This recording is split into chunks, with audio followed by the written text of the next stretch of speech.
compartir desde nuestros Face, que luego están, ¿dónde entro? ¿Cómo es? Ya Ah, sí. estamos empezando. Hola, buenas noches a todas y a todos.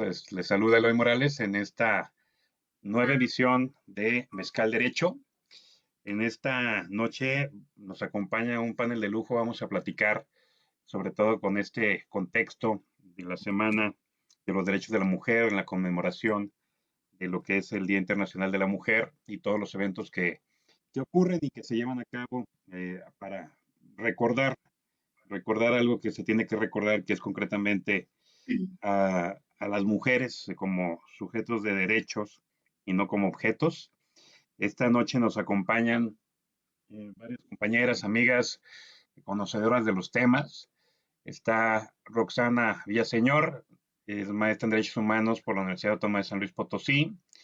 También está Karen Aguayo, igual maestra en Derechos Humanos y docente en la Universidad Autónoma de Nayarit, y Belinda Camarena, que también está estudiando la maestría en Derechos Humanos en la Universidad Autónoma de San Luis Potosí en la actualidad, pero ahora está con nosotros también como docente de la Universidad Autónoma de Aguascalientes. Bueno, el tema de hoy, como lo titulamos, fue género y perspectiva en entornos patriarcales, en entornos machistas. Y lo que queremos plantear y queremos escuchar es sobre todo esos temas relacionados con lo que es la perspectiva de género, lo que son los derechos de las mujeres, a lo que se enfrentan en estos entornos de violencia las mujeres y cómo poder tratar, bueno, no tratar, cómo poder lograr transformar esa realidad a favor de todas y todos. Entonces, la primera pregunta que yo les plantearía, primero les agradezco también estar aquí con nosotros. La primera pregunta que yo plantearía sería la de, bueno, ¿qué es esa perspectiva de género? ¿Qué podemos entender con perspectiva de género en la actualidad? ¿A qué se enfrenta esa perspectiva de género? Karen, si nos pudieras apoyar, por favor. Sí, claro. Hola, buenas noches a todas las personas que nos siguen por esta transmisión. Muchas gracias, doctor Eloy, por el espacio, por darnos la voz, ¿no? Para hablar de estos temas que pareciera que son moda, pero que van mucho, mucho más allá. Y en ese sentido, la perspectiva de género, a mí acá en mi contexto en Tepic Nayarit me han dicho mucho eso, ¿no? Que la perspectiva de género es una política que está de moda porque las instituciones lo han hecho ver así, cuando no va por ahí la cosa, ¿no?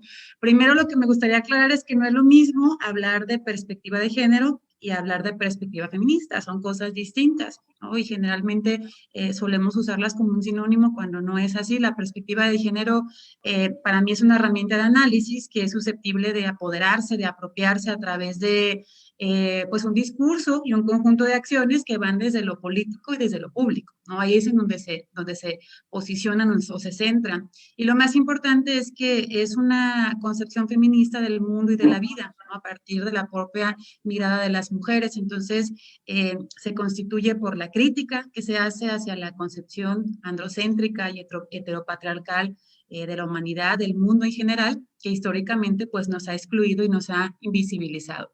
Entonces, la perspectiva de género lo que hace pues es reconfigurar y resignificar la historia, la cultura, la sociedad, la política, la educación desde las mujeres y con las mujeres a partir pues de estas relaciones de poder que se van suscitando entre los géneros, entre los grupos sociales y que son transversales, nos atraviesan de diversas formas y se van vinculando con otros aspectos como la clase social, la etnia, la edad, la racialidad, el nivel educativo, etcétera. Es decir, todas aquellas intersecciones que se cruzan dentro de estas relaciones entre mujeres y hombres. Y sí me gustaría también mencionar cómo vemos o cómo veo, cómo leo yo la perspectiva feminista que a diferencia de la perspectiva de género, va más allá, ¿no? Es una perspectiva, un análisis más profundo que se va más a la raíz estructural de la situación de desigualdad histórica de las mujeres y que contribuye pues a politizar la esfera privada y transformar por medio del cuestionamiento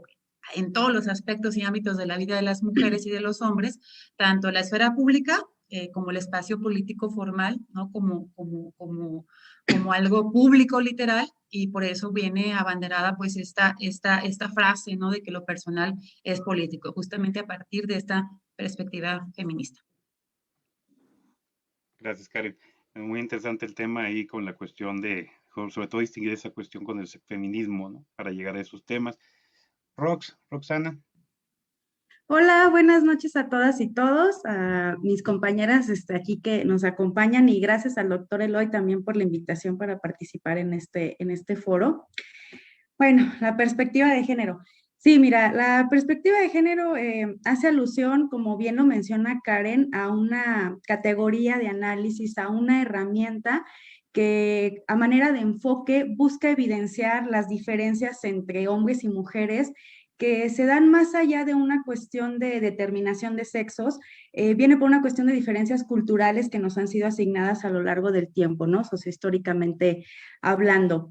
En este sentido, pues va evidenciando cuáles son las condiciones de vida entre hombres y mujeres, cómo es que a las mujeres por determinadas situaciones, por esta asignación de estereotipos, de prejuicios, inclusive, se nos va relegando o se nos fue relegando en algún momento al espacio privado, donde a partir, bueno, de que con la cuarta conferencia sobre la mujer en Pekín de 1995, esta perspectiva de género se establece ya como una herramienta para los gobiernos, bueno, pues va a atravesar precisamente el espacio privado también, va a evidenciar cómo en el espacio privado las mujeres hemos sufrido de discriminación, de opresión y cómo eso se traspola al espacio público. Aquí me gustaría hacer mención precisamente de algo que dice Karen, retomarlo, en la cuestión de que tener conciencia de género y conciencia de clase, así como de raza, de etnia, etcétera, es sumamente importante para que estas condiciones de discriminación, para que estas condiciones de opresión se hagan evidente, porque yo, al igual que como lo afirma Marcela Lagarde, creo que todas las mujeres en algún momento de nuestra vida, en algún espacio, hemos padecido de la discriminación, de la opresión y de la violencia. Pero que en ocasiones, cuando no tenemos esa conciencia de género específicamente, las podemos invisibilizar o no les damos el valor y la importancia que realmente se tiene. Y siempre hago alusión al espacio doméstico y al espacio privado porque lo considero sumamente importante, pues de ahí se pasa de lo micro a lo macro, ¿no? De lo microsocial a lo macrosocial. Entonces, vaya, la perspectiva de género nos ayuda a evidenciar estas diferencias, estas distribuciones inequitativas de las actividades, por ejemplo, con la división sexual del trabajo, ¿no? En la mujer y en el hombre, y ayuda o contribuye, al igual con otros, ya el enfoque de derechos humanos, ya con la transversalización efectiva de la perspectiva de género, a lograr eso que ahora está, bien dice Karen, tan de moda, ¿no?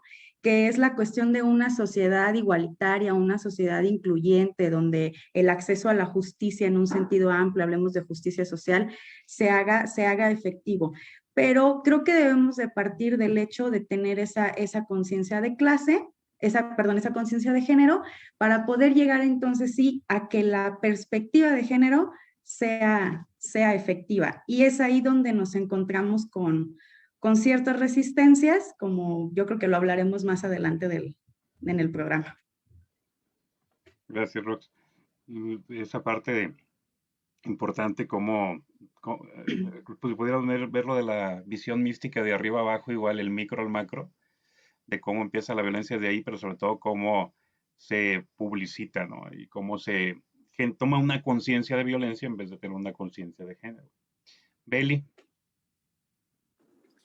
Bueno, muchas gracias por el espacio, por la invitación, Eloy, y un gusto estar compartiendo aquí con mis compañeras que creo que ya aportaron bastante. Para complementar un poco, bueno, yo quisiera rescatar que comenzar a ver las situaciones y las relaciones en nuestro día a día con perspectiva de género implica el darnos cuenta que, como bien mencionaban mis compañeras, hay una división entre los espacios públicos y los espacios privados y que en esa división pues hay digamos, una relegación de la mujer en el espacio privado como cuidadoras, como seres centrales del espacio doméstico y que pues bueno, mientras nosotras estábamos en el espacio doméstico cuidando, ejerciendo esas labores, a la par pues estaban las instituciones políticas, jurídicas y todo este contexto público creándose y que pues entonces nosotras las mujeres realmente tratamos de entrar a estos espacios partiendo de estándares masculinos con los que se fueron creados, ¿no? Entonces creo que es también no perder eso de vista porque creo yo que es muy complicado ver a veces la desigualdad de género, porque como se dan por hecho cómo es que se crearon las instituciones, se da por hecho una presunta igualdad, cuando la igualdad, pues como tal, era un tema de derechos políticos de ciudadanos, ¿no? Ni siquiera de quienes aparte fueron considerados ciudadanos en determinado momento histórico. Entonces es entender que esa igualdad que nos venden en el Estado moderno, como comentaban, androcentrista, pues es una igualdad ficticia, ¿no? O sea, no hay una igualdad real porque pues todas estas instituciones, las relaciones fueron creadas bajo estándares de dominación masculina.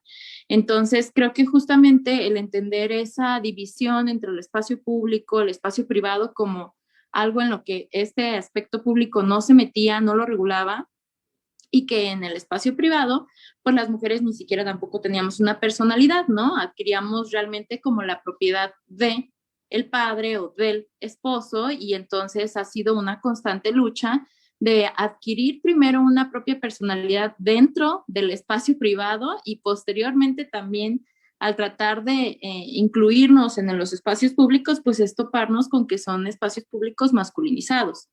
Entonces, pues esto para complementar un poco lo que mencionan mis compañeras, y claro está también, ¿no? O sea, la poca voz y capacidad de ejercicios, de goce, de derechos que tenemos históricamente las mujeres, pues se ven cada vez más dejados de acuerdo a este tema de la interseccionalidad, se van reduciendo también de acuerdo a otras condiciones que pueden ir convergiendo, que es como el tema de clase y de raza, que aquí pues tiene que ver mucho el tema de la colonización, ¿no?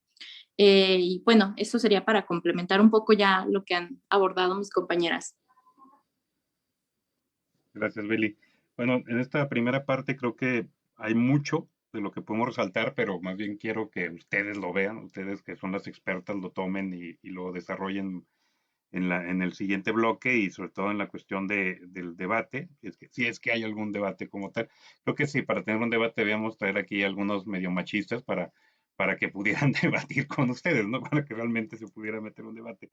Pero creo que nos quedamos con un tema importante que es cómo, cómo esa parte de la perspectiva de género es un tema que trata de, vamos a decir, luchar o generar una conciencia para tratar de generar una política distinta a la que se tiene, y política no me refiero a un ámbito político hablando legislador, sino me refiero al ámbito social, al ámbito polis, y cómo trata o busca luchar contra esos entornos con estándares masculinos que han ido restringiendo, ¿no? Como tal.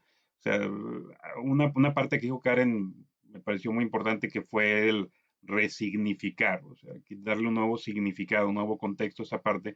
Por ejemplo, en la mañana platicaba, o bueno, publicaba más bien dicho, sobre cómo se estresan mucho porque dañan edificios históricos o monumentos en manifestaciones, cuando no se entiende pues, que esos edificios significan algo y lo que se quiere es darle una nueva significación, ¿no? Un nuevo significado a ese contexto. Y no es un acto vandálico ni nada por el estilo, es un acto de cambio, es un acto de transformación. Y creo que va mucho en este aspecto de comprender lo que es la perspectiva.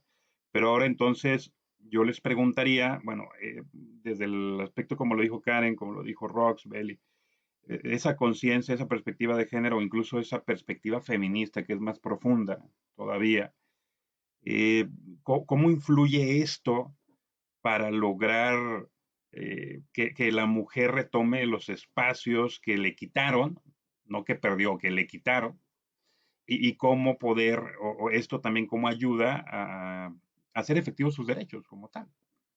Rox. Bueno, mira, creo que la perspectiva de género contribuye a una redistribución más o menos equitativa. Yo no me atrevo a decir que ya estemos en igualdad de condiciones. Yo creo invariablemente que no lo estamos, aunque aquí voy a hacer alusión a algo que me han dicho siempre antes del 8 de marzo, no sé si le pase a Beli y a Karen, pero siempre antes del 8 de marzo empiezan yo los denomino tal cual como ataques, porque te empiezan a cuestionar y a preguntar situaciones con esto de por qué, para qué y cómo, y generalmente sí lo voy a decir, son hombres. ¿No? Y cuando yo la verdad ya ahora ya no pierdo mi tiempo y ya no les explico, digo, si tienes interés, la verdad es que busca tú el tema y hazlo por tu lado, ¿no? Porque la verdad a veces creo que es solo por molestar que un interés legítimo y genuino por saber de dónde viene todo esto, ¿no? Pero bueno, te decía, ayuda a la redistribución más o menos equitativa, ¿no? De las actividades, por ejemplo, entre hombres y mujeres. Y a lo que voy es que generalmente el discurso de algunos varones suele ser el de, ay, pero es que ya tienen igualdad de derechos, ya están sus derechos en las leyes, ¿no? En el sistema universal, en el regional, en el estatal, ¿qué más quieren? Y digo, a ver, espérame, vamos a partir de lo general, ¿no? Si en términos amplios el acceder a los derechos para la sociedad es sumamente difícil, pues imagínate para las mujeres que siempre hemos sido oprimidas y discriminadas, ¿no? Y aquí también entra esta cuestión de los contextos. Y ves para lo que nos sirve la perspectiva de género y tomar esa conciencia de clase, que es un proceso sumamente difícil de manera individual. Cuando empiezas a identificar y a reconocer esos mecanismos que algunas personas e instituciones tienen para mantener a las mujeres en cierta opresión y en cierta discriminación, eh, están los derechos, pero acceder a ellos es complicado. Ahí están los informes de la ONU, ¿no? Las recomendaciones de la Corte Interamericana, las sentencias de la Corte Interamericana, de la Comisión Interamericana. O sea, no lo digo yo, no me lo estoy inventando. Pero creo que la perspectiva de género, bueno, ayuda a esa redistribución, a una justa valoración del trabajo o de los trabajos, de las actividades que realizamos las mujeres, especialmente relacionados, sí, pues con la crianza, con los hijos, con el cuidado, eh, que han sido infravalorados o que fueron infravalorados a lo largo del tiempo. Por consecuencia, contribuye también a la modificación, a la transformación de estructuras sociales, de esos mecanismos ya preestablecidos, ¿no? De esas reglas, de esos valores que reproducen desigualdad. Entonces, la perspectiva de género al evidenciar, pues ayuda a modificar.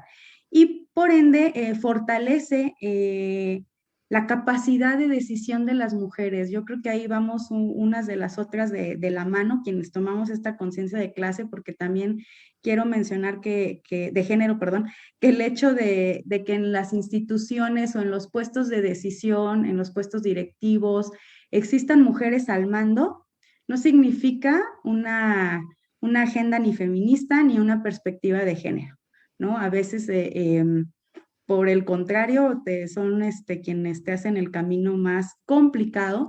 Cuando yo digo, oye, pues si tú a tu compañera de atrás, de a la derecha, a la izquierda y del frente le puedes allanar el camino, o a las niñas, por ejemplo, ¿por qué no lo haces, no? Creo que a veces traemos este discurso también de la meritocracia, donde no, pues es que si a mí me costó llegar hasta acá, pues a ella también le tiene que costar y le tiene que batallar y tiene que sufrir, ¿no? Entonces, creo que sí, la perspectiva de género contribuye a estos puntos que ya mencioné, pero todavía tenemos un gran y arduo trabajo por hacer entre las mismas mujeres, e imagínate, pues ahora con algunos hombres, ¿no? Es todavía mucho más complicado, considero yo. Gracias, Rox. Ahorita voy a hacer un comentario. Me quedo mucho con lo que dijiste de valorar lo infravalorado, ¿no? En esa parte. Beli. Bueno, yo un poco en retomar algo que dijo Rox de no decidir ya no explicar o debatir o pelear, creo que también implica un poco el abandonar esa labor de cuidado que se nos ha sido impuesta hasta para explicar el porqué del feminismo o el porqué de la perspectiva de género, ¿no? Porque es el, el que, aparte de deconstruirnos a nosotras mismas, que es todo un trabajo y es una decisión de vida que a veces topas mucho con pared y esto parte mucho contigo misma, todavía es cargar con la deconstrucción del género masculino, que aparte presenta resistencia, ¿no? Entonces creo que esa decisión es muy importante, el decir, incluso en la propia deconstrucción de los varones no somos las responsables, o sea, es abandonar esa labor de cuidado impuesta.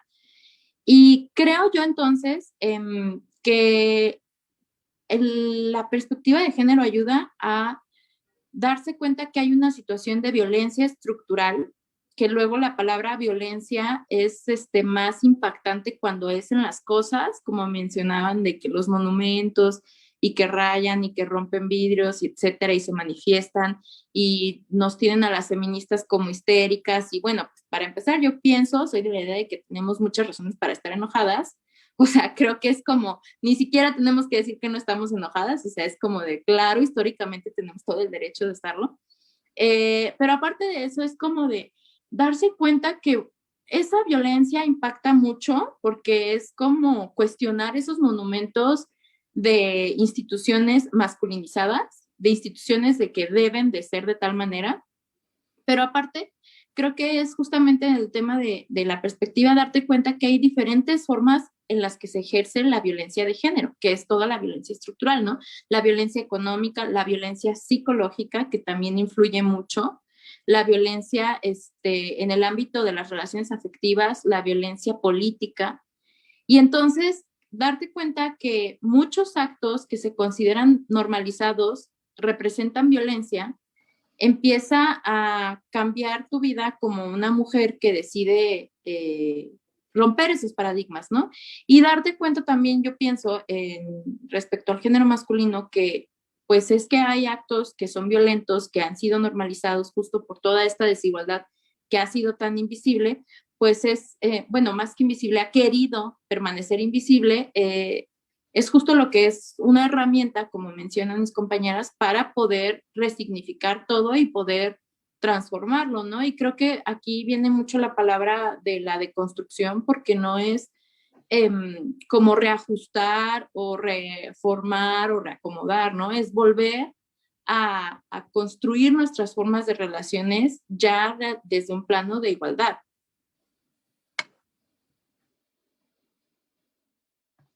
Gracias, Beli.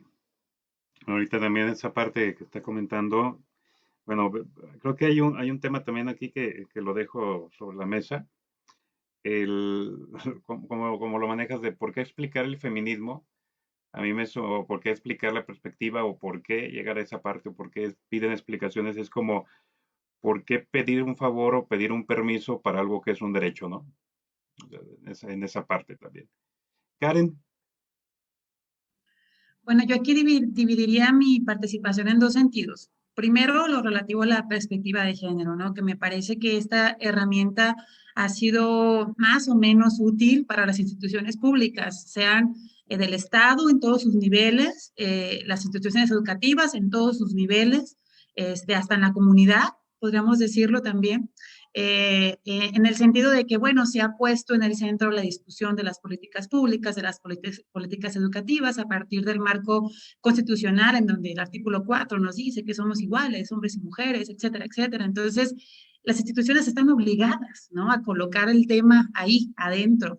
Sin embargo, cuando hablamos de feminismos, entramos en otra área, un área escabrosa, ¿no? Es incierta, que genera miedo, que genera desconcierto. Y el ejemplo claro es que en mi universidad, en la Autónoma de Nayarit, yo propuse hacer un diplomado en feminismos, tal cual, ¿no? Diplomado en feminismos. Y me dijeron, no, es que con ese nombre nadie se va a inscribir. O sea, mejor ponle diplomado en perspectiva de género o algo así. Y cuando daba cursos al inicio sobre perspectiva de género, me decían, pero no lo nombres perspectiva de género, ponle relaciones sociales o algo así, y ya estando dentro del curso, les metes la perspectiva de género. Y yo, ¿es en serio? No, justamente porque el feminismo o los feminismos es todavía esta palabra tan poderosa que causa miedo en cualquier sector, ¿no? Entonces, las mujeres hemos ido ahí caminando poco a poco, con la bandera de la perspectiva de género, esperando en algún momento meter la agenda feminista. Entonces, me parece que ya debemos de romper con eso, ya debemos de romper con esos discursos, ser más combativas, ser más reaccionarias y no tenerle miedo justamente a eso, ¿no? Y a partir de ello, rescato lo que decían mis compañeras de que encima de todo esto nos dan la responsabilidad de reeducar, ¿no? Reeducar a la familia, reeducar a mi pareja, reeducar a mis compañeros de trabajo, o sea, es bien desgastante. Y aparte, también darte cuenta de esta realidad violenta, estructural, sistemática en la que vivimos es doloroso, ¿no? A partir de que yo, por ejemplo, que estoy acompañando a víctimas desde una perspectiva legal, jurídica, pues es doloroso ver cómo no hay herramientas todavía efectivas o estrategias efectivas que logren que justamente las mujeres primero efectivicen un derecho esencial que es el acceso a la justicia, ¿no? Y no hablamos de otros derechos o de los derechos de los DESCA, ¿no? De los derechos básicos y elementales, alimentación, vivienda, educación, etcétera. Entonces es bien complejo porque vamos, repito, luchando, tratando de abrir grietas una estructura social que es micro y macro machista y que nos impide justamente hacer algo. Entonces, por eso me parece que es bien necesario ahora sí romperlo todo, ¿no? O sea, a partir del discurso público feminista, de ser combativa, salir a la calle, gritar, desde la digna rabia, etcétera, pues también esto llevarlo a sus espacios de trabajo. Yo, ¿no? Mi espacio, que es la Universidad Autónoma de Nayarit, que es la Fiscalía, los juzgados, etcétera, ahí es en donde también tengo esa incidencia o esa responsabilidad. Entonces, creo que no buscamos la igualdad. A mí no me interesa ser igual a un hombre, lo que me interesa es que el Estado reconozca mi esencia, ¿no? Reconozca mi corporalidad y la negación histórica de derechos que por ser mujer me han hecho a mí y a todas las ancestras, ¿no? Que también tuvieron que luchar y incendiarlo todo para que en un marco jurídico se nos reconocieran los derechos, ¿no? Se nombraran esos derechos. Entonces, creo que sí estamos en un punto coyuntural en donde lo personal sí es político y creo que tiembla o retiembla más, retumba, mejor dicho, más que otros años. Gracias, Karen.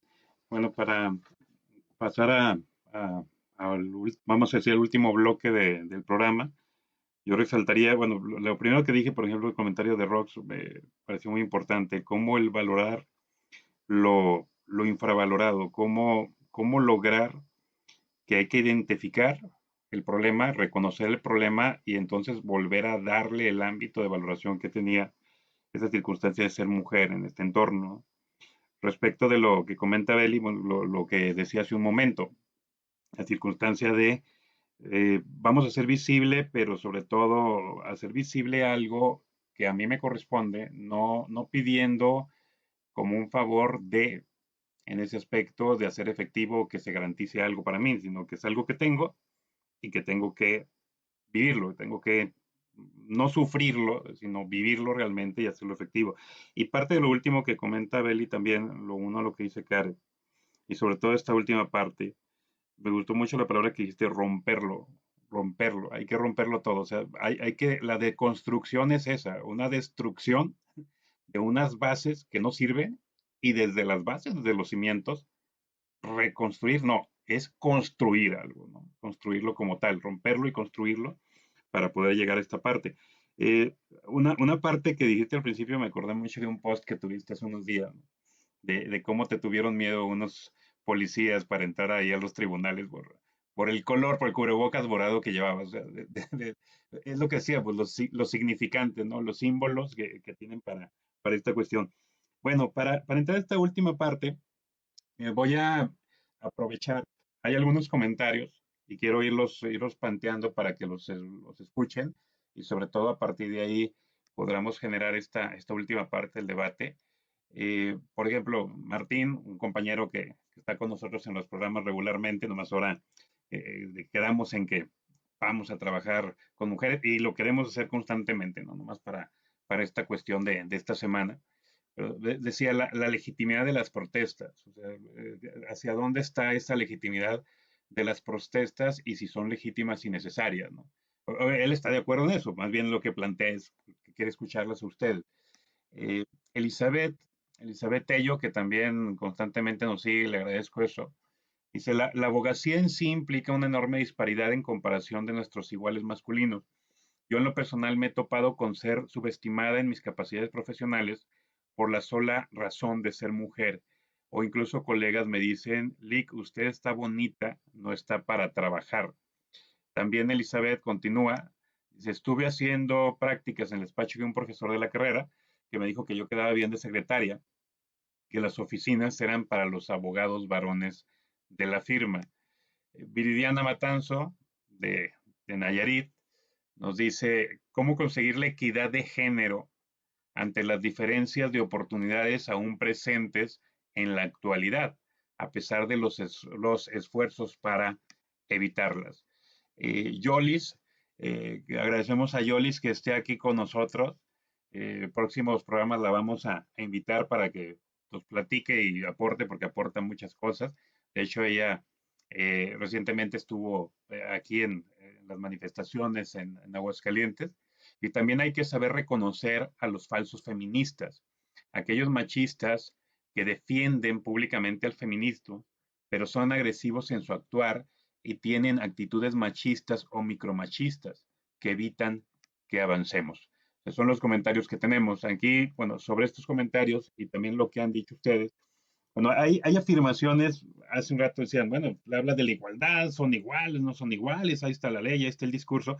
Y hay discursos que dicen o que establecen dentro de esta perspectiva, yo, parte de lo que también Jolis comentó, es concretamente el tema de que pues ya los entornos actuales permiten, ¿no? O sea, que no se necesitan esas manifestaciones, que no se necesitan esas marchas, que no se necesitan esas formas, que no son formas, ¿no? Ya se sabe, ¿no? Aunque aquí creo que no entienden que la forma es fondo, lo que no han entendido esa parte, como ellos mismos lo generan, ¿no? Pero que ya en la actualidad tenemos entornos que ayudan realmente a que la mujer pueda ser reconocida y deba ser reconocida. ¿Ustedes qué opinan? Aquí está el micrófono abierto para quien quiera platicar. Vale. Antes de contestar la pregunta, quiero complementar algo que dijo Karen que me gustó mucho respecto a lo de romper todo, que es,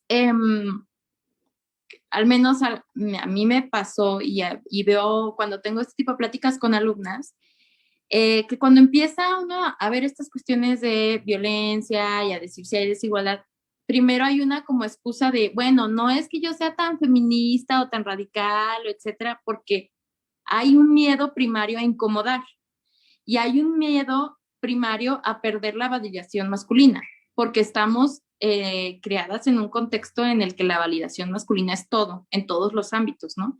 Entonces, creo que esta parte que menciona Karen de asumirse incómoda es muy fuerte, o sea, es muy fuerte para una misma el decir voy a incomodar y constantemente vas a ser incómoda y entonces vas a perder esa validación que estructuralmente te han dicho que lo es todo, ¿no? Y ya respecto a esto de los espacios, bueno, creo yo que como mencionaban hace un momento mis compañeras, pues es entender que no porque a lo mejor haya mujeres en el poder implica que ya haya igualdad, ¿no? Porque el trato eh, puede seguir siendo que las mujeres seamos un objeto en el que siempre hay poder de alguna manera, ¿no? Hace no tanto Olga Sánchez Cordero creo que se quejó de que cuando eran temas de seguridad pública, le hacían el mansplaining, ¿no? El famoso mansplaining de que estás en las juntas y estás en tomas de decisiones, pero a pesar de tener igual jerarquía, te minimizan y es como, no, tú no quisiste decir esto, tú lo que quisiste decir es esto que la mayoría masculina dice, ¿no?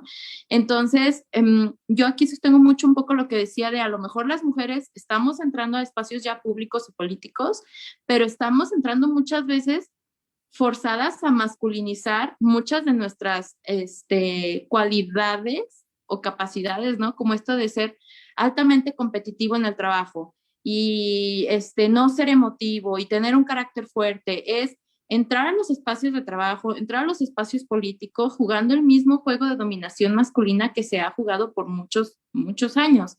Entonces es como volvemos a esto de deconstruir incluso, creo que aquí hasta entra un tema del que obviamente no soy experta porque no soy psicóloga, pero hablar incluso del tema de inteligencia emocional, ¿no? Que es como parte también de todo el sistema patriarcal, ha sido como dar una prioridad a aptitudes que nada tienen que ver con lo emocional, sino siempre con esta fijación con el poder o con lo racional, y dejar la parte emotiva como una parte muy oculta de las personas y solamente de las mujeres y solamente de la vulnerabilidad, que es también indispensable para aprender a relacionarnos, ¿no? Entonces creo que en este tema de la resignificación es toparse mucho con pared, porque cuando se trata de entrar a los espacios públicos, es darse cuenta que uno tiene que estar forzándola y uno tiene que estar tratando de jugar el juego que se juega en la dominación masculina.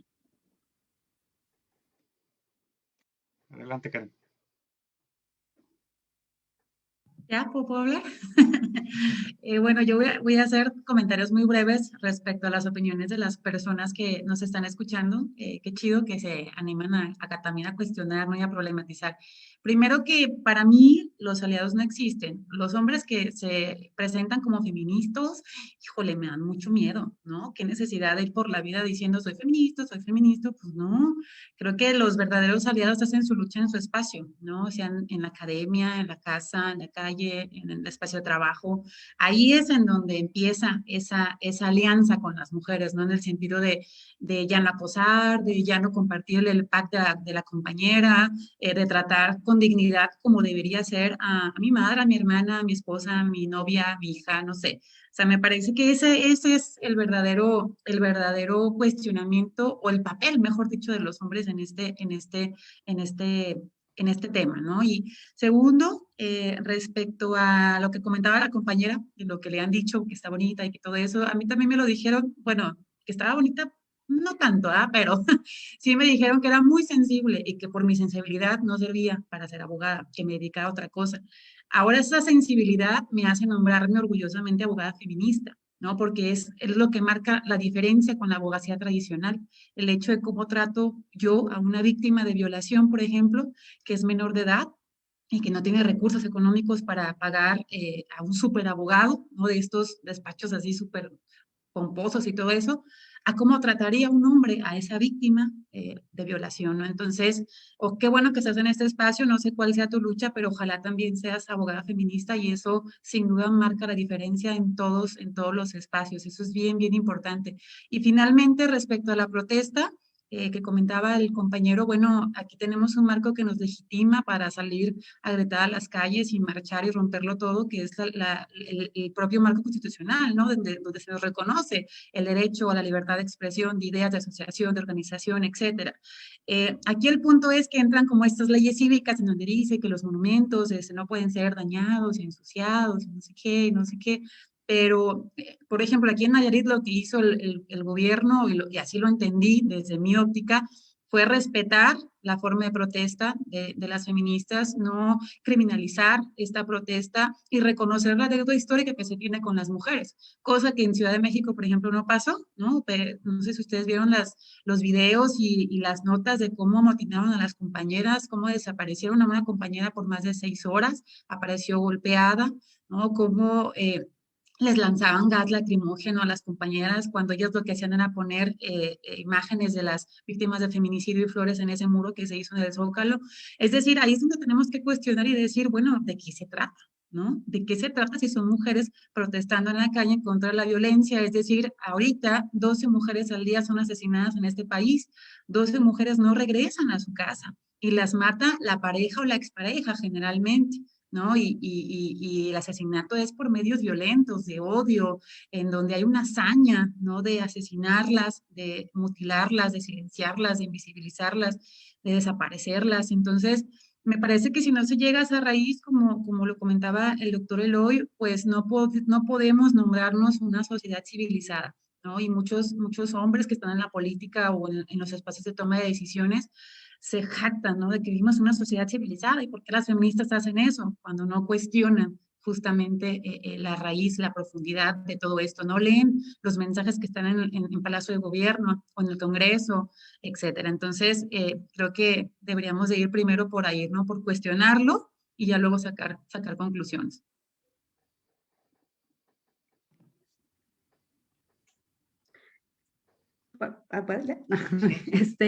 Pues sí, en relación con lo que comenta Karen, invariablemente, y lo que comenta la audiencia, bueno, la cuestión de la protesta social, de las protestas feministas, pues sí, ahí está un marco jurídico, ¿no? Las formas, yo voy, o sea, ¿por qué siempre a nosotras nos tienen que cuestionar las formas, ¿no? O sea, invariablemente el feminismo, desde la perspectiva feminista, esto va a incomodar.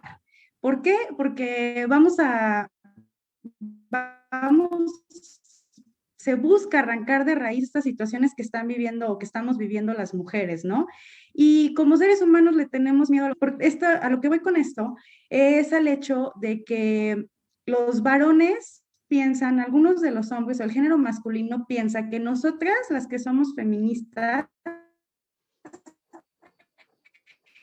y vamos a estas marchas feministas, hacemos, vamos a imponer ese orden que ellos por años nos impusieron a nosotros, ¿no? Entonces, creo que a veces tienen el temor de ese tipo de situaciones, pues porque ellos actuaron desde un machismo, desde unas actitudes violentas, nos relegaron a ese espacio, entonces creen que nosotros vamos a llegar a hacer eso, pues invariablemente que no es así. Nosotros estamos luchando por el acceso a nuestros derechos, principalmente porque ya no se ejerza la violencia en sus múltiples formas en contra de las niñas, en contra de las mujeres.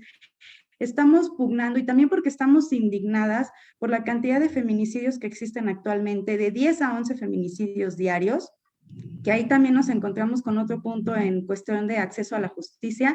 No en todas las instituciones se quiere trabajar bajo el protocolo de feminicidio, y bueno, ahí es una lucha también con los operadores jurídicos, porque a veces desconocen o simple y sencillamente no le quieren entrar, porque pues para ellos seguir en la comodidad de lo que ya conocen es lo pertinente, ¿no? Para ellos, reitero. Ahora bien, en esta cuestión de quien comentaba que en el despacho jurídico le habían dicho tal y cual cosa, bueno, yo creo que la cuestión de los estudios jurídicos, así como muchos otros en la academia, está plagado todavía de la visión machista, de la visión androcentrista. Yo también lo padecí específicamente cuando fui estudiante en la Facultad de Derecho de la Universidad Autónoma de San Luis Potosí, que no es desconocido y no tengo temor a decirlo, porque habría de ser así, que tiene una tradición misógina, y fui cuestionada desde el hecho de ser madre. Ya por el hecho de ser madre, algún profesor en su momento fue así de, ay, es que tú ya debes de saber tal o cual cosa porque eres mamá, en relación con el ejercicio de la sexualidad. Yo dije, oye, como que en qué momento tú tienes derecho a ejercer esos juicios de valor sobre mi persona. Hubo un maestro que estando embarazada me sacó del examen porque dijo que yo no tenía la capacidad de contestar el examen porque con eso iba a estresar a mi bebé. Yo, o sea, ¿qué tiene que ver una cosa con la otra, no? O sea, la verdad es que el mundo del derecho, reitero, como muchos otros, traen una costumbre machista arraigada. ¿Y qué podemos hacer? Yo creo que las mujeres ya estamos haciendo mucho, podemos hacer todavía más, invariablemente, porque somos proactivas, somos participativas, proponemos, no solamente vamos por ahí destruyendo y rompiendo cosas, ¿no? También proponemos. El punto es, a lo que iba al principio, ¿por qué siempre nos cuestionan a nosotros y por qué no cuestionan a las personas que están en los puestos de poder, que tienen, siempre lo he dicho, las facultades y las obligaciones por hecho y por derecho de poder modificar? Tienen las facilidades también porque está el presupuesto, que se ha desviado, esa es otra situación, pero sí hay presupuesto. Que a veces lo utilicen en otras cosas, esa es otra historia, ¿no? Pero, ¿por qué no cuestionan a esa gente que está ahí? ¿Por qué siempre cuestionan a las mujeres y las formas en las que hacemos las cosas? Cuando, por lo menos, y lo estoy diciendo de manera sarcástica, por lo menos estamos haciendo algo, estamos dando de nuestro tiempo, estamos enseñando también, no solo hacemos marchas, también estamos en este tipo de espacios, también estamos en otros espacios más y no son remunerados, lo hacemos sin obtener nada a cambio y no lo hacemos para que se nos reconozca, lo hacemos porque estamos convencidas de que podemos construir un mundo mejor para las niñas, para las mujeres y esto, si esto se logra, si hay un mundo mejor para las niñas y para las mujeres, por consecuencia va a haber un mundo mejor para todos, pero pareciera que el ponernos obstáculos y cuestionarnos continuamente a nosotras el cómo hacemos las cosas es lo que tienen ahí pendiente. Entonces, cuestionenle al Estado, cuestionenle a sus representantes, ¿qué hacen con los recursos financieros, económicos, materiales? ¿Hay recursos humanos preparados para aplicar esta perspectiva de género? ¿La conocen o nada más la están trabajando como un discurso políticamente correcto? Porque a mí me queda claro que en algunos espacios así es, en otros sí lo están haciendo de manera sincera, ¿no? Pero creo que la labor como sociedad es ser más proactivos, más participativos y hacer gobiernos transparentes, ¿no? Y eso va a ayudar también y va a contribuir a esta perspectiva de género que era con lo que iniciábamos. No te escuchamos, Beli. No sé si hay espacio para agregar algo. Sí, claro, claro, adelante. Sí, ahorita respecto a lo que comentaba, es que son tantas cosas, respecto a lo que comentaba Roxana y también que comentaban de este tema del estereotipo de la mujer bonita, bueno, esa es todo un conflicto social porque te educan que el piropo se tiene que agradecer, ¿no? Aun cuando el piropo venga de alguien que ejerce poder o de que sea incluso cuestionar tus capacidades, es como, no, es que la mujer bonita pues solamente puede ser bonita, ¿no? No tiene la necesidad de hacer otras cosas, que ahí es una cuestión muy fuerte de violencia estructural, de la exigencia aparte de siempre las mujeres y a las feministas también ser perfectas, ¿no? Los feminismos es como los movimientos de los que más se les pide congruencia total y es cuestionar todas las actividades que hagas como mujer feminista y entonces si tienes algún error como persona, inmediatamente estás mal, eres la peor feminista del mundo. Y aparte, o sea, es toda esta exigencia que es aparte de ser feminista y madre y todo, tienes que ser bonita porque la mujer obviamente es un objeto sexual y entonces tiene que cubrir esa necesidad social de que la mujer sea bonita. Respecto a los maestros machistas, híjole, pues es un temazo, ¿no? ¿Por qué? Porque aquí yo pienso que se escuda mucho típicos maestros que es como, voy a hacer un chiste que a lo mejor puede sonar machista. Bueno, todo el chiste tiene una significación fuerte y porque tú te justifiques que sea un chiste no deja de ser un acto machista y no deja de ser un discurso, ¿no? Entonces es como darse cuenta de que alguien que está en esa posición como catedrático o como mi jefe o como el abogado que me está diciendo un chiste o un piropo o lo que sea, bueno, tiene una significación desde qué posición lo estás diciendo. Y respecto a las protestas, para complementar todo esto, es que a mí me parece de verdad como todavía osado que tengamos que explicar por qué hay tanta indignación que se muestra en miles de formas de protesta, porque ahorita las mujeres estamos peleando por sobrevivir. O sea, si este no es un país que odia a las mujeres, yo no quiero conocer que los odia, porque es todos los feminicidios que hay cada día, con la exposición de los cuerpos como se hace, de una brutal, o sea, exposición de odio, tortura sexual, o sea, y los medios que muchas veces también participan en ellos, ¿no? Todas estas, todavía el caso de esta chica Itzel de hace un año que fue asesinada por su pareja, mutilada, y estas notas de códigos de periódicos amarillistas publicando imágenes tan gráficas, es como claro. De Ingrid, ¿te acuerdas? Perdón que te interrumpo, de Ingrid que fue desollada y que un periodista expuso sus fotografías. Sí, y es como, o sea, hay un mensaje muy claro que es producir temor, ¿no? O sea, producir a la mujer que desobedece en el ámbito familiar le pasa esto, y a la que protesta se le detiene, y a la que, o sea, es toda una cadena de lo que te puede pasar si sigues rompiendo esos estándares impuestos. ¿Puedo comentar algo más aparte de lo que dijo la Claro. compañera? De hecho, Pues abran el vamos, micro y ustedes participen, no me pidan permiso. nos vamos a ir hasta las 12 de ¿Está aquí. bien? Ah.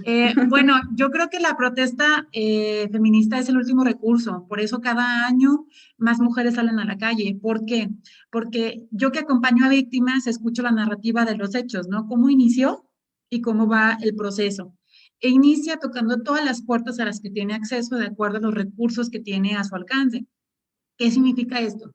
Que va agotando las instancias jurídicas, ¿no? Lo que el Estado le dice que debe de hacer para efectivizar sus derechos. Las agota y no obtiene justicia. Entonces, se va a la cuestión de la gestión política. Bueno, vamos a ver en el Congreso quién me apoya para que me contacte con el fiscal y que me ayude con mi caso.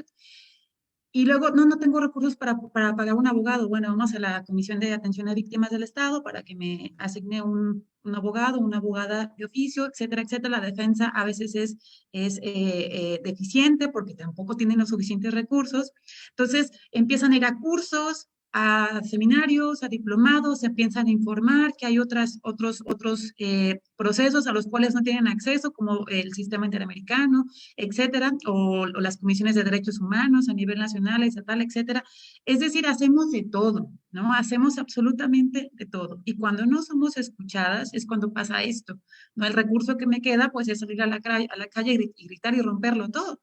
Y eso pasa mucho acá en Nayarit, ¿no? Las mujeres, poco a poco las marchas principalmente del 25 de noviembre, ¿no? En este marco, el de la eliminación del Día Internacional el Día Internacional de la Eliminación de la Violencia contra las Mujeres y las Niñas, se ve marcada justamente por esto. Entonces preguntamos, ¿qué más quieren que hagamos? ¿No? Si nos informamos, nos educamos, nos capacitamos, seguimos los cauces que el Estado nos dice y no hay resultados. Mi familiar sigue desaparecida, mi familiar que fue víctima de feminicidio no ha tenido sentencia, no se sabe quién fue el asesino o está prófugo, no sé, o sea, toda la violencia estructural que vivimos, ¿no? Entonces creo que es importante también colocar esto en el centro y entender que las mujeres agotamos todos, todos los recursos a los que tenemos acceso. Entonces, si no hay resultados, pues bueno, tenemos que echar mano de herramientas en donde sí, el Estado sí escucha, ¿no? Acá en Nayarit, y ya con esto cierro, yo formo parte de la red de feministas nayaritas, y a partir de la lata que estuvimos dando en Fiscalía, se abrió un canal de comunicación en donde ha sido muy efectivo, ¿no? Porque nos hacen caso, nos aceleran los procesos, la chamba se hace como debería de hacerse. Hemos contactado a ministerios públicos, mujeres que son buenísimas en lo que hacen, pero esto no fue de gratis, ¿no? Tuvo que haber una exigencia pública, ¿no? Estar ahí de incómodas y de incómodas y de incómodas hasta que nos hicieron caso. Sin embargo, pues dentro de la red no podemos acompañar a todas las víctimas de Tepic, mucho menos del Estado. Entonces, hay mucho, mucho que hacer todavía en este sentido. Fíjate que en relación con lo que comenta Karen, primera, el acceso a la justicia, sobre todo en materia penal, es un peregrinar. Yo no sé si sea lo mismo en Aguascalientes, no sé si sea lo mismo allá en Nayarit, pero aquí cuando una víctima presenta una denuncia, vaya, tiene que andar de un lugar a otro. Desde ahí creo que se complejiza el acceso a la justicia. Digo, tan sencillo que sería, bueno, desde mi perspectiva, no, pues es que reitero, el Estado tiene los recursos, o sea, porque sí los tiene. Y por aquí, por acá, bueno, oye, lo voy a conjuntar todo en un mismo espacio, que para que las víctimas vayan de inducción con la psicóloga.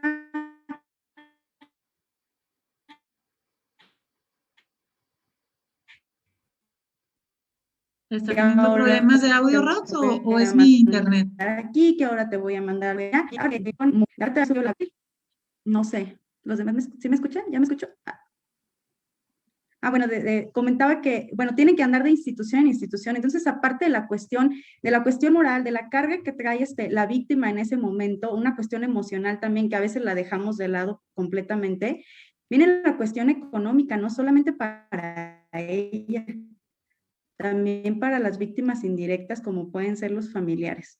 Entonces, el acceso a la justicia, vaya, creo que los derechos, por vamos a emitir una sentencia, hay un procedimiento penal, etcétera, no, todo lo que implica, Ahí hay mucho, mucho que trabajar y yo lo vería como áreas de oportunidad para quienes están en esos puestos de poder, pero pues parece que solamente quienes estamos abajo lo vemos así, ¿no?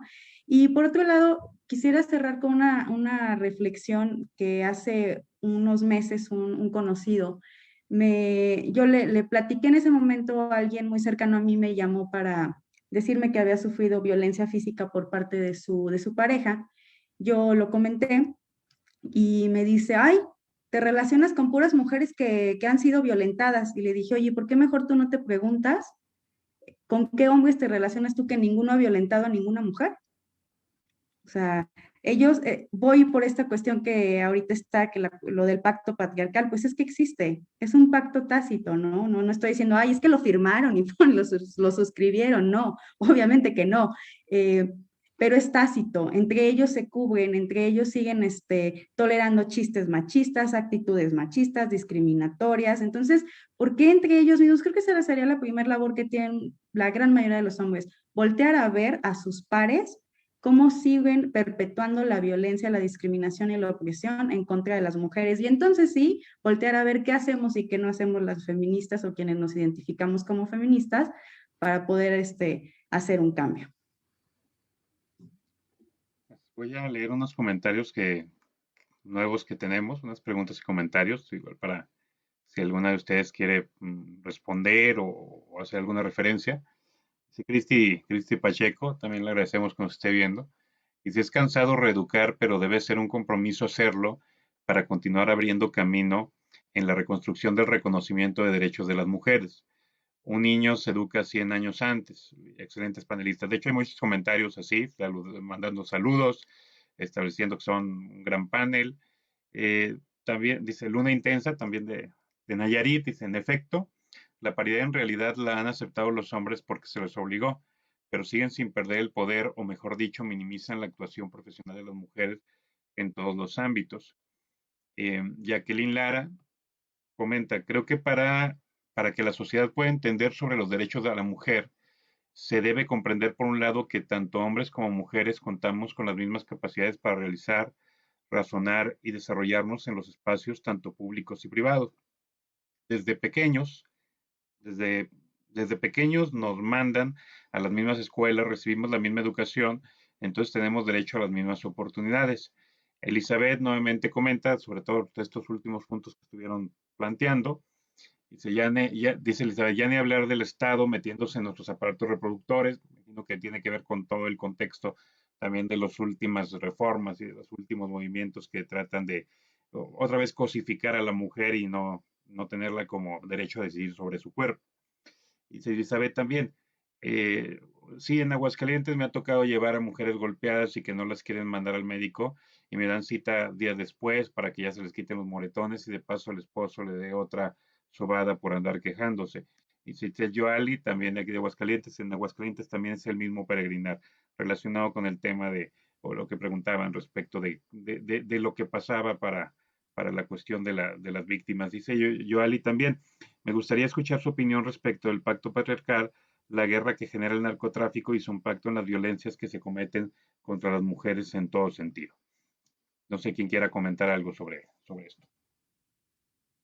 Voy a retomar yo solo dos puntos de los que algunos no los escuché, como que se corta el audio, no sé si sea mi señal, no sé. Bueno, en la cuestión de reeducar o contribuir a la educación en materia lo voy a manejar en un término amplio de derechos humanos. Vaya, yo lo que comentaba casi al principio de la presentación de que ya no le explico a los varones es porque de verdad ya muchas veces me da mucha flojera hacerlo, voy a confesarlo, y porque no, porque noto cuando no es un interés legítimo, ¿no? Sin embargo, sí quiero dejar claro que hay muchísimos otros espacios en los que tanto su servidora como muchas otras compañeras de aquí de San Luis Potosí, y bueno, sé de Karen, por haber sido mi compañera de generación, lo hacemos, ¿no? Proporcionamos nuestro conocimiento poco, mucho, bueno o malo, como lo quieran calificar, eso no hay problema, pero estamos haciendo algo a final de cuentas. La mayoría de las veces no remunerado, y damos nuestro conocimiento sin esperar otra cosa a cambio. Exacto. Entonces sí lo hacemos, yo no estoy en contra de eso, o sea, por ejemplo, yo voy mucho a la cuestión de niñas y de niños, esos son los espacios que me gustan, tema penitenciario, entonces sí lo hacemos, yo solamente me refería a que ya no, a ciertos hombres, no lo hago, ya no, porque mi trabajo me ha costado, saber lo poco que sé, y no lo comparto ya de manera tan sencilla y tan fácil con quien sé que no lo está haciendo legítimamente por querer conocer, por querer educarse en este tipo de cosas, ¿no?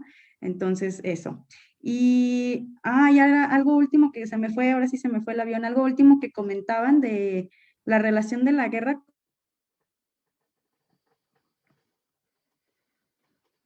Te perdimos ahorita, Rox, no sé si nos escuches. Se te va como... contra el narcotráfico, algo así. Ahí va, Como mira. que se va mi audio. Sí, decía que, dice Joali, me gustaría escuchar su opinión respecto del pacto patriarcal, la guerra que genera el narcotráfico y su impacto en las violencias que se cometen contra las mujeres en todo sentido. ¿Sabe? Ay, no sé, es- mejor le voy a dar paso a alguien más porque no escucho. Ale, Beli. Respecto a, bueno, antes de que se me vaya la idea de lo que comentaban de la guerra contra el narcotráfico, creo que es justamente, pues, dos caras de una misma moneda, ¿no? Porque a final de cuentas, la guerra contra el narcotráfico es todo, todo este tema de la gran violencia que se vive en tema de seguridad pública y que también las mujeres tienen, dentro de estas vulnerabilidades que tenemos, tienen particulares vulnerabilidades dentro de cómo se vive la guerra, ¿no? Por ejemplo, veía hace algún tiempo que hice un diplomado sobre política de drogas, en el CIDE, veíamos cómo había más afectaciones a las mujeres en las sentencias que tenían respecto a lo mejor hombres, eh, no tomando en cuenta la perspectiva de género, ¿no? Mujeres que eran sentenciadas por tráfico de drogas porque fueron utilizadas como mulas, ¿no? Estas mujeres en las que se les dan maletas para llevar drogas a Estados Unidos o les dan cosas para que lleven a las cárceles o las condicionan y que les dan igual de sentencias que realmente quienes ejercen un verdadero tráfico de drogas, camiones, etcétera, ¿no? El cómo también, por ejemplo, las mujeres que entran a la cárcel y que entran siendo madres, ahí implica, por ejemplo, una afectación de ellas y luego de como cuidadoras de la crianza, ¿no? Porque ahí hay una afectación doble hacia los hijos o las hijas. Entonces, las víctimas de trata sexual, que es también, sabemos que el narcotráfico está muy vinculado y son los actuales responsables de la gran escala que hay de trata sexual, pues son inminentemente mujeres, somos inminentemente las mujeres, ¿no? Y tomando un poco el tema del pacto patriarcal, bueno, antes de que se me vaya, tomando lo que mencionaban de sí esta necesidad de educar, claro, ¿no? Pero yo pienso que, como dice Roxana, tú puedes identificar quién te pregunta con la intención de fastidiar o no aprender, o interesa estudiar feminismo desde un punto chingativo, y quién realmente lo hace como a lo mejor por este rollo de querer aprender, pero sí es muy importante como no perder el tiempo con quien sabes que no llega con esa disposición, ¿no? O sea, que no hay un verdadero diálogo, sino es nada más como fregar. Y el tema del pacto patriarcal creo que es muy evidente, ¿no? O sea, esta parte en la que dicen, ¿cómo tienes tantas amigas violentadas? Y qué curioso, ¿no? Que no hay tantos violentadores, porque parece que nadie tiene amigos violentadores, nadie tiene candidatos violentadores, y es tan evidente, ¿no? O sea, el caso de Salgado Macedonio, el caso de Mario Marín, que ahorita está siendo procesado por tortura sexual a una mujer que públicamente, a Lidia Cacho, que públicamente demandó situaciones de explotación sexual y en la que ahí, por ejemplo, se perpetró hace tantos años un caso tan importante sobre el pacto patriarcal, un empresario pidiéndole a un gobernador torturar a una mujer que le estaba delatando por todas las cochinadas que estaba haciendo.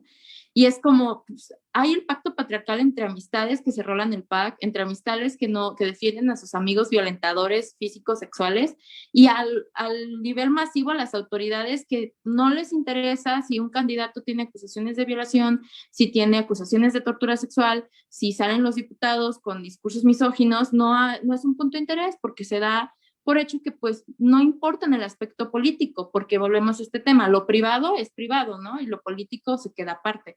Y no, o sea, es asumir que lo personal es político. Claro que es político que un candidato a gobernador tenga acusaciones de violación sexual. No es parte de la vida doméstica. Es cómo está ejerciendo también el poder y lo que implica que una persona así tenga tanto poder. Y aparte que al legitimar su candidatura, el Estado nos dice, no me importa lo que digan las feministas, ¿no? Nosotros desde nuestro pacto hacemos lo que se nos da la gana. Ese es el mensaje realmente. Y por otro lado, respecto a lo que decíamos de reeducar, creo que ahorita es la excusa más tonta que lleguen y nos pregunten algo sobre feminismo sin previamente tener un colchón de información, ¿no? Un piso base de información. Es decir, aquí tenemos un espacio que es gratuito y que está al acceso a todas las personas. Bueno, de la mayoría de las personas, quiero decir que tenga un dispositivo con internet, puede ver este panel, puede informarse, puede tener una idea, un criterio, y mañana pueden decir, oye, Karen, tengo una duda sobre lo que dijiste ayer respecto a esto. Ah, bueno, eso es otra cosa, ¿verdad? Si hablamos justamente de estas personas que quieren que los convenzamos, ¿no? De nuestros argumentos o de nuestra lucha, cuando pues no se trata de eso. Creo que las tres estamos en esa perspectiva. Respecto a la guerra al narcotráfico y las mujeres también es un tema bien complejo, ¿no? Es un tema bien profundo, donde, por ejemplo, las mujeres migrantes también son las que tienen este primer contacto, ¿no? Principalmente en la frontera sur de aquí del país, donde entran por Chiapas y donde hay células de narcotraficantes que las toman, literal, como si fueran objetos, ¿no? Un compañero hizo un estudio de campo en una ciudad, en un pueblo de Chiapas, no recuerdo el nombre, donde comentaba que había una zona de prostitución en donde las migrantes, en cuanto pisaban el territorio mexicano, las agarraban, obviamente estamos hablando de las jovencitas, ¿no? Y las mantenían cautivas en este espacio, en donde las obligaban a proporcionar sexo oral por 20 pesos, por ejemplo, sexo anal por 150 pesos, y tenían que tener por lo menos 15 clientes diarios, ¿no? Si no, eran víctimas de un castigo, como que si no fuera suficiente castigo lo que estaban pasando.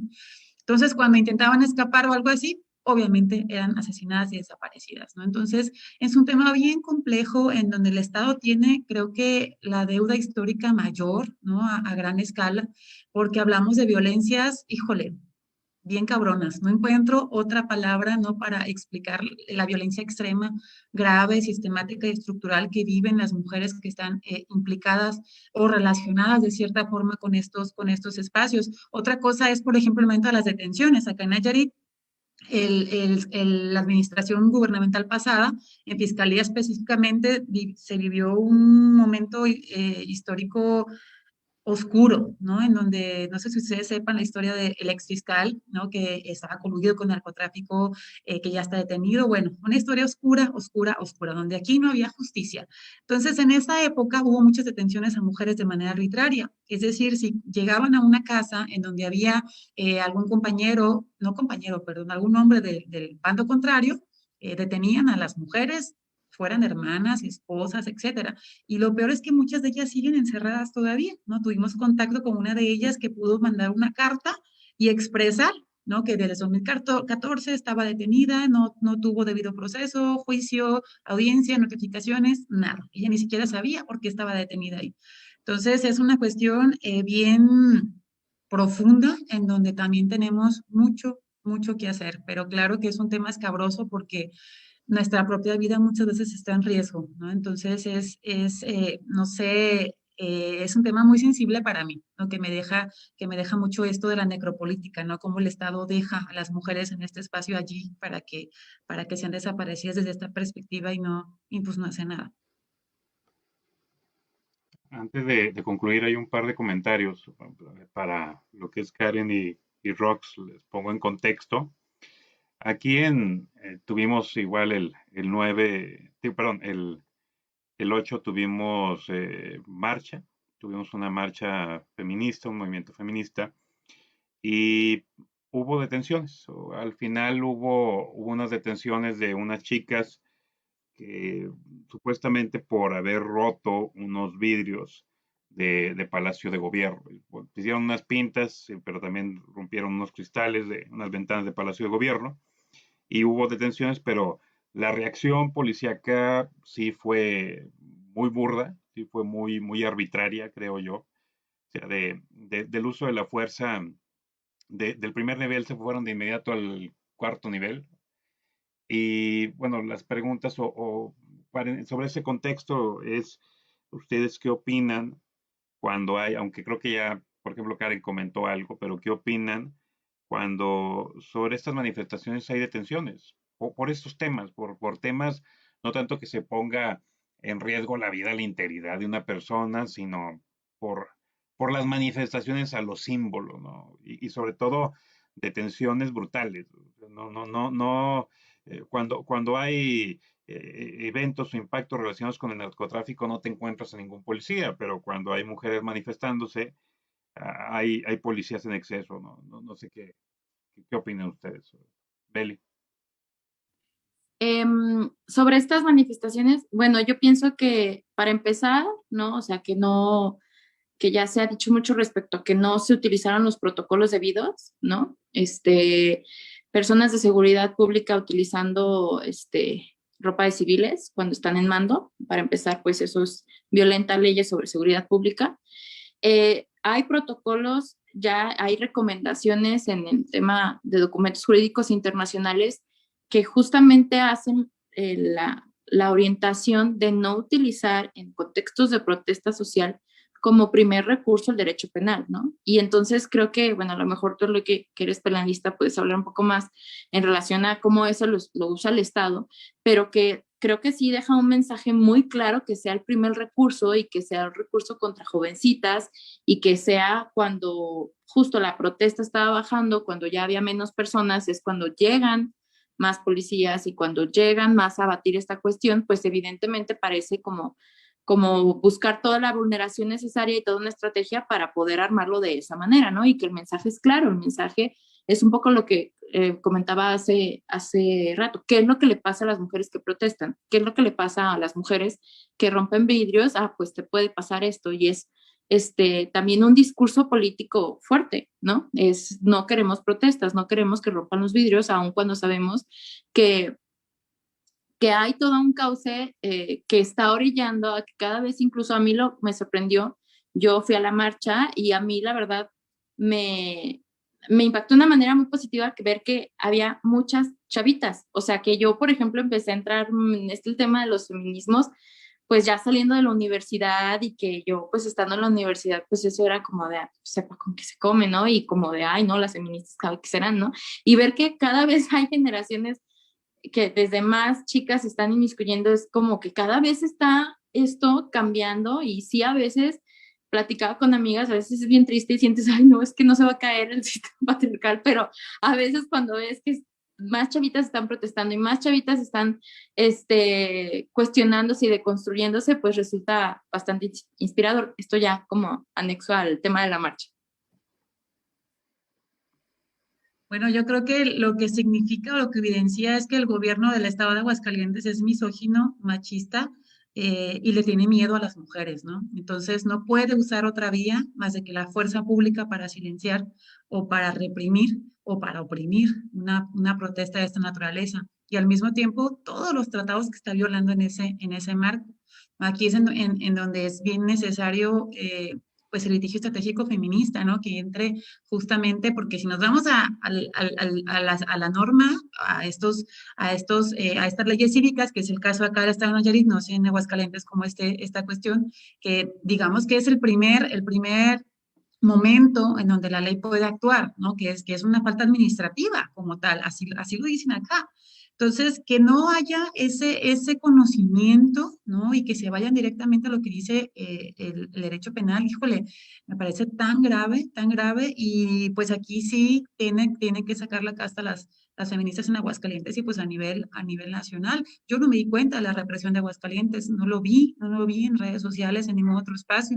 Entonces sabemos que echar mano de las redes feministas y que todas empecemos a pugnar el tema a nivel nacional también es bien importante, ¿no? Porque Hay ningún varios estado... videos, ahorita les compartimos de los videos de esto que platicamos. Sí, para compartirlos también desde acá, ¿no? Porque es bien importante seguir evidenciando, primero, la negación del artículo primero constitucional del gobierno, ¿no? Del que el Estado no te está respetando tus derechos humanos desde ahí, desde esa obligación que tiene. Y en segundo, eso, visibilizar su misoginia, ¿no? Su misoginia tan expresiva, tan lucrativa, tan a todas luces, ¿no? Y eso también me parece algo muy, muy triste y pues muy, me da mucho coraje, la verdad. No sé de qué otra manera decirlo.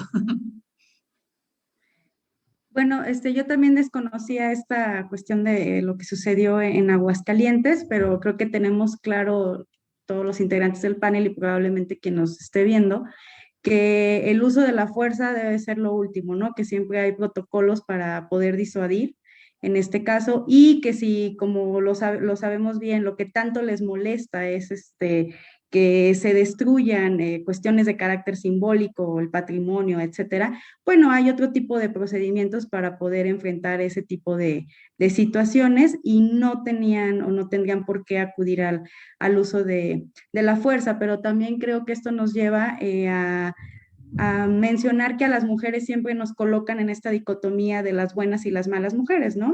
Entonces también creo que ahí va muchas veces la forma de actuar de los entes institucionales, en este caso de las policías, ¿no? Porque, como menciona Beli, si fue ya casi al final de la protesta y bueno, ellos irrumpen de esta manera, estoy hablando sin saber, ¿verdad? Sin conocimiento de causa exactamente, bueno, ya también lleva por ahí, creo yo, o otro trasfondo, ¿no? El mostrar que al final, bueno, sí, es que míralas, si son violentas, si están locas, si son histéricas, si son todo eso que ese discurso negativo que se tiene en contra de las feministas, sí lo son, ¿no? Y pues porque estamos irrumpiendo ese rol social que está preestablecido, entonces van a tratar de hacer ver a quienes protesten, pues como lo peor, ¿no? Entonces ahí entra, como bien dice Karen, ahora sí que en redes, conformarse y hacer lo pertinente. Creo que queda mucho tema para otros tantos programas más, pero antes de concluir, bueno, antes de cerrar, me gustaría escucharlas en forma breve cuáles serían sus conclusiones de lo que estamos platicando ahora y bueno, darles la invitación que seguramente en próximos programas vamos a estarlas dando lata para que estén nuevamente aquí con nosotros. Karen. Pues me voy satisfecha, o más bien esa sería mi conclusión. Estoy satisfecha de ver que en otros estados también hay compañeras que están poniéndole el conocimiento y el cuerpo a esto. No me da mucho gusto escuchar que Beli estuvo en la marcha. Creo que también debemos superar esa barrera que la academia nos ha puesto, ¿no? De que la académica debe estar en el aula, en su cubículo, dar sus clasecitas y ya está. Y no salir a ver estas realidades que nos atraviesan absolutamente a todas. Entonces, a mí me da mucho gusto cuando veo feministas académicas en la calle, ¿no? Me parece que me dan mucha fuerza y mucha esperanza de que tenemos como varios espacios de acción y que en esos espacios estamos justamente incidiendo, aunque sea de manera simbólica, significativa. Entonces, pues nada, seguir invitándolas a todas las mujeres que nos están escuchando a que se sigan informando, que se unan, que las necesitamos a todas. Estamos viviendo un momento muy difícil para todas las mujeres a nivel Latinoamérica y creo que si no nos unimos y somos manada va a ser bien difícil, como lo decía Beli, que se caiga, ¿no? Entonces lo necesitamos a todas. Beli. Pues sí, yo también concluyo muy contenta, aprendiendo mucho de mis compañeras de Rocks de Karen.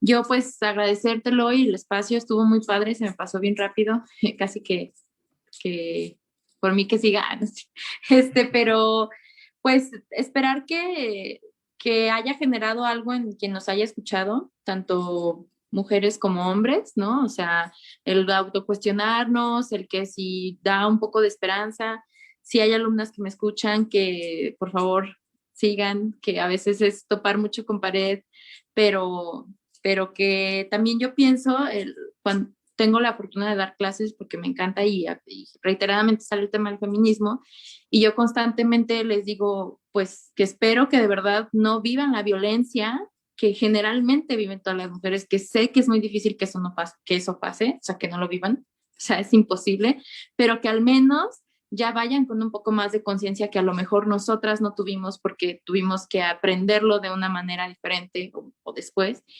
Y que se sigan generando más espacios, ¿no? Yo pienso que también todo esto de los movimientos feministas, de cómo están irrumpiendo, incomodando, rompiendo todo, está generando que se, valga la redundancia, que se generen estos tipos de espacios donde cada vez tenemos la posibilidad de lo que comentaba, ¿no? Reeducarnos y de construirnos.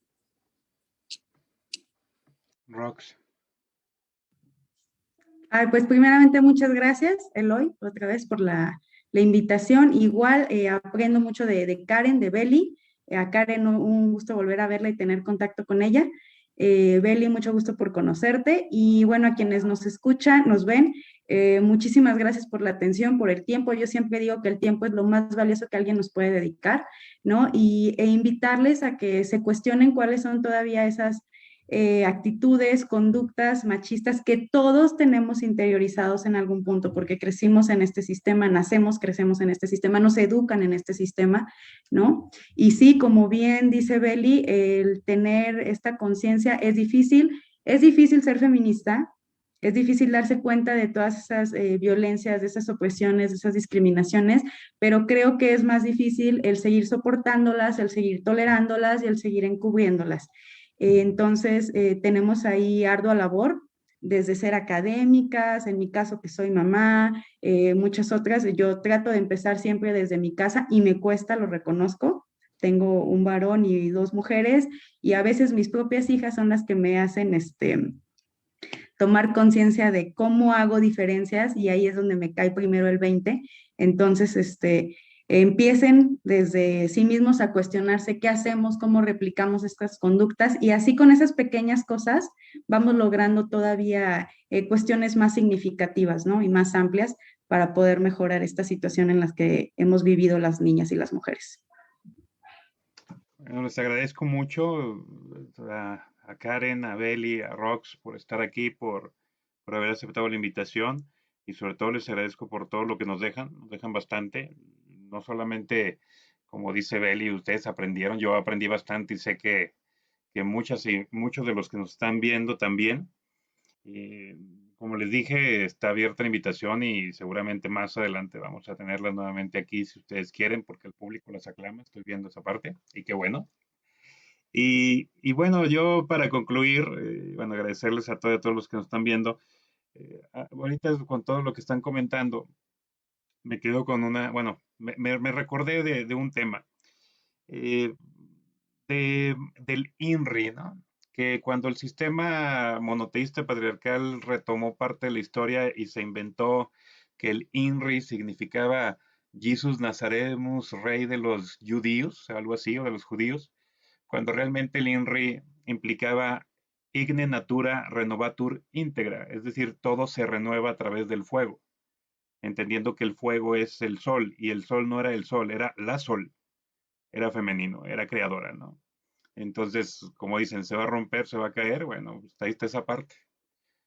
INRI. Bueno, muchas gracias a todas y a todos. Pasen buenas noches. Nos vemos el próximo jueves aquí en Mezcal Derecho. Gracias.